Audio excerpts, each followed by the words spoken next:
Hi, folks. This is a message from the Massabesic High School Guidance Department. It's Deborah Curtis speaking. I wanted to share some information with some of the seniors for the class of 2020 who are looking at college next year, who may have some decisions to make, and who may be struggling with a little of that or just may have some questions. And right now, since we're not in school, this seemed like the best format. I apologize if there are some ways that it's hard right now. So we're going to talk today a little bit about, are you changing your plans for the future, or are they staying the same? Looking at maybe some changes in applying for financial aid, Maine State Grant, talking about financial aid award letters just a little bit. College decision day is May 1st, and that's coming right up. So we're going to talk about that and just some change of circumstances that may be affecting some people's plans and talking about some options moving forward. So will you stay the course or will you change your plans? Many people right now obviously have concerns as they look towards the fall. Things look very different now than they did when you applied for college, many of you in the fall of 2019.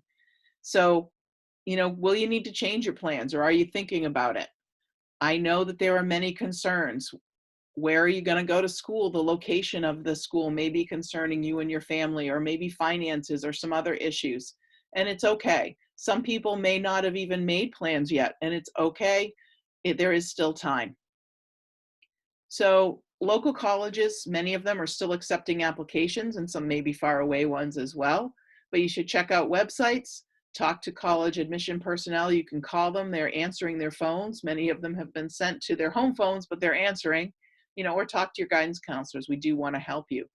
You would need to make sure, if you're applying this late, that you're completing the application, that you talk with the guidance counselor so that we can send your school documents, and that you file your FAFSA, which will help you obtain money to pay for college. If you file your FAFSA, it isn't too late. Keep that in mind. You can still do it. Yes, it's true for those of you who have already done it that sometimes if you apply earlier, more money is offered to you, but you still can receive money to help pay for college if you haven't yet done that. The Maine State Grant deadline is May 1st. That is a need-based grant that if you have an estimated family contribution on your FAFSA of less than $4,500, you can automatically receive if you attend a institution in Maine that's a qualifying institution, or there are a couple other exceptions for out-of-state schools, but those are rare. But you can find out more information on the Maine State Grant Program's website, which is listed here. So if you have applied and you've made a decision that you're thinking you're going to go, or maybe trying to decide if you're going to go, financial aid is a big factor. How much will it cost? One way to find out about that is to fill out this comparing financial aid worksheet that FAME offers. That worksheet, which looks like this, allows you to kind of put down your schools side by side, school 1, school 2, school 3, list the costs, list what you've received for any scholarships that you know of at this point. Some you may not know, but that you know of. Talk about the loans that may be up there for you. And then what's the balance due? Add in those indirect costs, because you still have to pay for books or maybe supplies or money to get there. And then that will give you what's left is your expected cost. Work study is listed here because that's money in your pocket during the school year. Often doesn't help pay for the bill. But this worksheet helps you kind of spell it out. And there is a second side where you can talk about how are you going to find those balances, those monies to pay for that. So there is a second side to that. It is a great tool to compare, and I've worked with several families that have found this very useful. I'd encourage you to do so as well. Other information can be found on the FAME website, so I would encourage you to look at that. So college decision day is May 1st, or is it? Typically that is the day. You had to let the college know by May 1st if you were coming to them in the fall, but this is not a typical spring. So some colleges have extended the deadline till June 1st, and some have other dates, and some have not made that change. So you have to check each college's website or email or other information that they may have sent you. Some colleges aren't publicizing it, but if you contact them, they are willing to extend the deadline for that decision. They may ask you some questions about why you're, still hesitating, but it is an option that you can take if you're interested. Check each website or any other information that they have sent you. So once you've made your decision about what you're going to do, whether it's, for May 1st or not, usually you have to send in a deposit. And for some, the colleges, they've reduced their deposit fee, recognizing that some families are financially struggling right now. So check the information from the college that you're interested in if that's happened.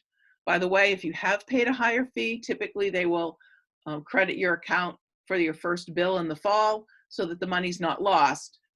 They usually just don't send it back to you now. But if you're struggling to pay that deposit fee, please communicate with the colleges. Many colleges will work with you to see, to help you figure out a way to either get that done, waive it, reduce it, whatever, but you have to talk with them. Just assuming that it will happen or assuming it's not an issue will mean you'll miss out on some opportunities. So talk to that financial aid office. Also, there is a deposit fee waiver form that some counseling institutions across the country have developed this year, but it's new. So it is something your high school guidance counselor can try to help you with, to have that deposit fee waived or rolled into your fall's bill. But it's a new kind of way to go about things. So it's possible that not every college is going to accept it. It's kind of new and we just don't know, but it is something your guidance counselor can help you with if you're really struggling to pay that deposit and the college doesn't seem to be, accommodating at all. We can try to help, just can't make a promise. So once the deposit has been made, you need to notify the other colleges that you are accepted at, but that you have not gone to or don't plan to attend, because that's kind of important. This year in particular, colleges set aside monies and they have to hold certain amounts aside to make sure that all the people they said they could, come and help this year when the fall comes around, that they have that money. But if you let them know, that can free up money for someone else. And you certainly hope that someone else at the school you do choose to go to is doing that and saying, no, I'm not going, so that then they may have more money they can help you with. So you doing that and letting a school know you're not coming is important for someone else. There is a template here, usually an email just to the admissions office. It was fine. That will get the information across. So remember that your FAFSA for the 2021 academic year is based on 2018 taxes. So that was a while ago. So many of our families have had change in circumstances. Sometimes it's for the better. Unless you've won millions, don't worry about it. It will show up next year when you do the FAFSA for your second year of college. But if your financial status for your family is worse, you can reach out to the financial aid office. All colleges have a financial aid appeal process, but you have to ask. And usually it's done in writing, but check with that financial aid office or on their website. You can sometimes search for financial aid appeal process and it will tell you what you would need to do. But talking with them, communicating with them is important if you want or need to do that. So if you've had a change of circumstance, you do need to make sure that it's, something that they would consider. They really look at some significant changes in your family, loss of employment, additional siblings being born. So there's, less money for everybody. Parents are divorced or separated, serious medical illness within the family. So there's been a lot of expenses, death of a parent, another sibling's enrolled in college that didn't show up on the 2018 form, or when you filed your FAFSA in 2019, your family's been homeless, or there could be some other significant changes. But it is something that has to be significant. And even then, it is up to the college to decide if they can really help you with that appeal. Sometimes they can, and sometimes they cannot. But it is okay to ask to file that appeal. You should know that it's not that they don't want to grant an appeal. It's sometimes they just do not have the money to, or sometimes there are some federal laws that say, your family has this much money. It may be that you feel it's for another purpose, but according to the federal government, the laws that colleges have to go by, they can't, grant your request. So just, you can ask, but know that it's not always the college that wants to say no if they have to. It's just that they may not be able to make a change in your financial aid package. So a couple people have asked about deferment. So there is something called an enrollment deferment where you request to start school a semester or a year late. You can make that request. Colleges do not have to grant it, however, but they do know that people request it. In the past, it was someone would take a gap year, they would call it. This year, sometimes they're expecting that students are going to ask for some different reasons, but colleges may ask why specifically. And again, that reason may make a difference on whether they grant it or not. What the enrollment deferment means is that you request to hold open your slot, but instead of starting in the fall, you would start at a later date. You usually have to tell them, I would start in January, I'm going to start next summer, I'm going to start next fall. Generally, they will not go beyond 1 year. So, but you usually have to make and let them know and tell them why. Make sure you understand, if they do say they would grant it, all the parameters around that. Many times you are not allowed to take any classes. I had a student a couple of years ago who wanted to take just a class at York County Community College before heading off.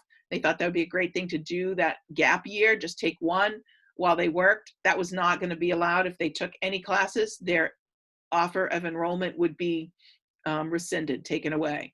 When would you have to get in touch with the college? Because usually they're going to require you get back in touch with them. They're not going to be reaching out to you. How do they get in touch with them? What are the things you need to do? What are the deadlines? Will that change your financial aid package? Most likely it will. If you don't go this fall when they're expecting you, likely they would have to do another package for you another year. So keep that in mind. But make sure you know all those things before you look into or say, yes, you want to defer. But it is something you can request. So this is an atypical year in college admissions. Colleges may not be able to grant a deferment or as many because they're expecting some requests. It has financial implications for the college. Just want you to understand why they may have to say no. Because if too many people ask and they granted it, they might not be able to take you all in the following year. So they have to meet their budget, their bottom line every year, and they only have so many seats, and they also need to enroll so many students. So they may or may not be able to take or make this exception for you. But you can request it if you know you cannot go this fall, but you're really thinking you will be able to make it happen in a year or whatever your time frame. So right now, communication is the key. Communicate with your teachers, your guidance counselors, and with the colleges that you're thinking about attending in the fall. That's big. I don't know how else to stress that. Make sure you're doing that. Many things are up in the air right now, but please reach out to people, whether that's at the high school, the financial aid office, college admissions. FAME is another great resource if you are struggling. Finance Authority of Maine, if you're looking for assistance on how to pay a bill for college or find other resources, they have a lot of information on their website. I'd encourage you to check that out. And please make sure that you are paying attention to the college websites or the applicant portal that they send you when you applied and were accepted, or other emails they send you. Don't just say, oh, I don't need to pay attention to this email. Colleges email often, and you should at least read through it and see if it's important and relevant before you delete it or just skip it. Information is changing every day right now with the pandemic going on. So it's important to proactively check for updates on college websites and other areas in your world. So if you have questions, we may not have all the answers, but the Massabesic High School Guidance Department and the colleges that you're looking at are there and will try to help. So please ask us. Seniors, we hope that you're having a good day and that things are going well. We'd love to hear from you. Take care.